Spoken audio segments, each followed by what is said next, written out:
तुम्ही जे रोज पिताय ते ताक की मठ्ठा माहिती आहे? 99% लोक इथेच चुकतात. म्हणून हे क्रिस्टल क्लिअर करूया. नमस्कार मंडळी, मी स्मिता. स्वागत आहे Smita Rahude all in one Marathi चॅनलवर.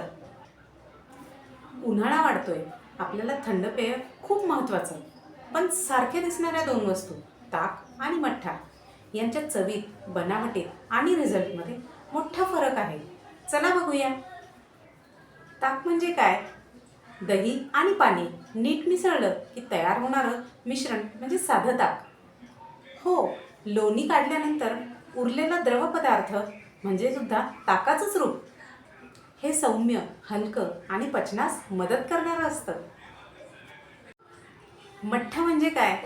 हे ताकाचं मसालेदार आणि ॲडव्हान्स्ड व्हर्जन.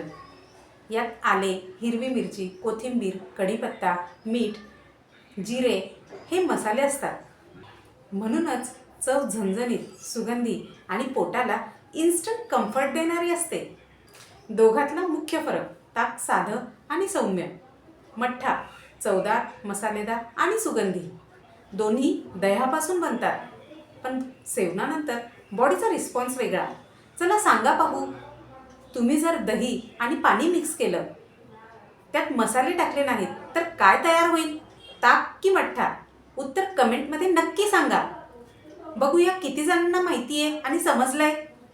आरोग्यासाठी फायदे दोघांचेही समान आहेत. पचन सुधारतं, गॅस कमी होतात, ॲसिडिटी कमी होते, शरीराला थंडावा मिळतो, उन्हाळ्यात शरीराचा कूलंट म्हणून उत्तम. जेवणात किंवा जेवणानंतर घेऊ शकतात.